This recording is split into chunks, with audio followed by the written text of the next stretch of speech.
Hello guys, welcome back to my channel.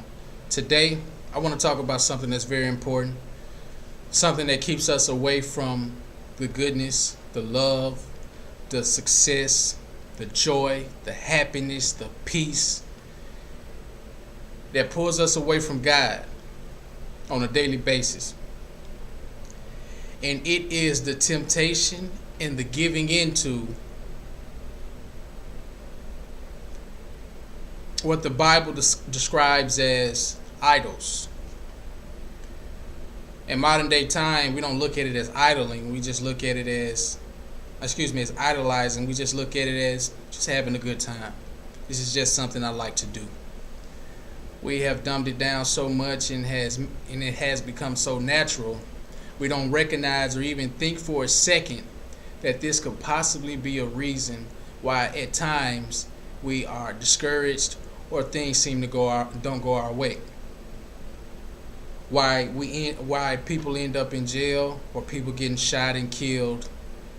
We never realize that it could be the fact of us giving into things that God most definitely told us to stay away from. So the harm will not come to us. The discouragement won't come to us. The imprisonment of our minds, our bodies, and soul won't come to us. So I'm going to jump into Exodus chapter 20 verse 3 just to read a little bit about it. Exodus 20th chapter verse 3 says, "You must not have any other God but me.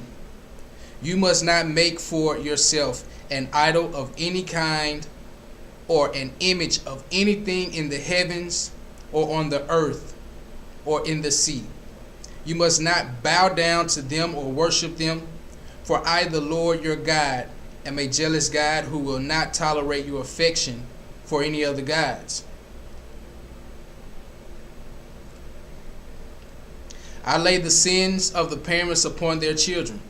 The entire family is affected, even children in the third and fourth generations of those who reject me. But I lavish unfailing love for 1,000 generations on those who love me and obey my commands." What is being said here?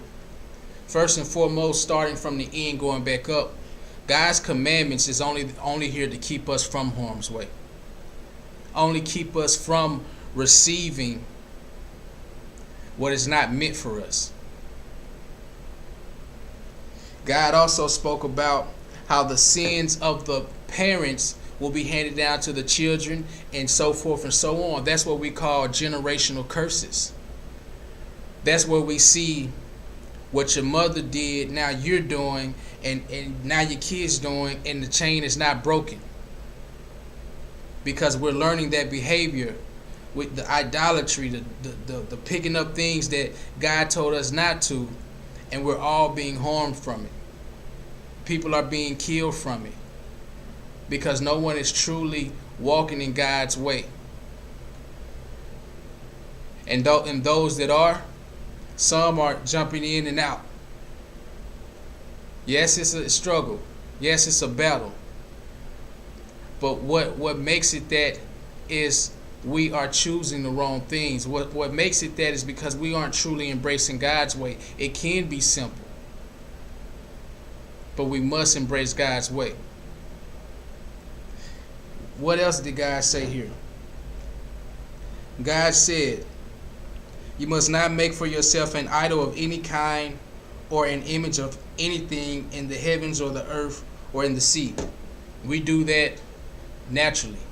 Whether it's our favorite team or football, basketball, whatever sports team or favorite player or just favorite food or movie. I mean, whatever it is, it's so natural nowadays and we look at it as nothing. But what makes it that is, and why you have to break it, because it's actually a stronghold on you, is when it has control over you. This is why God says, do not make yourself an idol make yourself idols, because it ultimately has control of your heart, your spirit, to the point where if you heard the name of a favorite team, or if you heard your favorite artist was coming to your city, you immediately get excited and jump. Oh, I gotta get this, and you start getting out of pocket, want to go buy this and that and the other, it totally changes your whole aspect of life. And then you find yourself in areas you shouldn't have been. Then you find yourself drinking and smoking at night you shouldn't have been.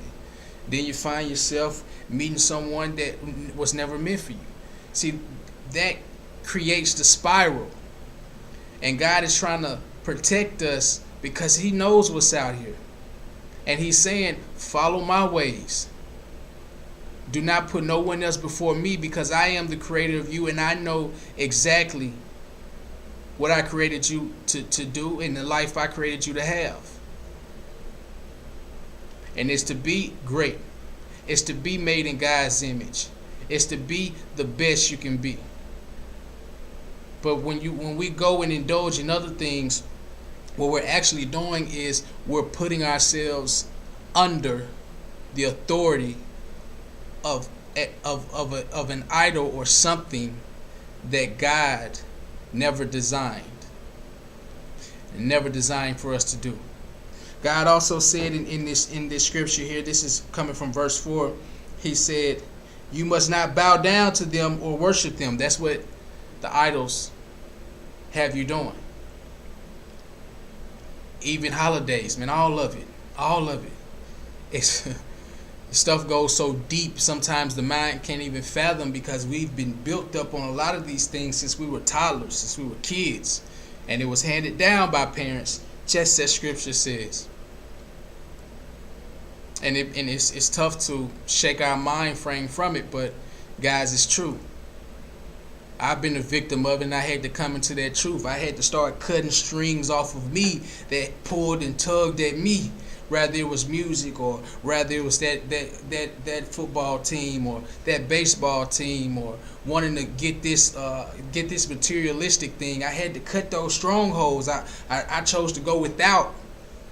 So now if you speak about that team now, or if you speak about that materialistic thing, or if you speak about that particular music, it has no control over me.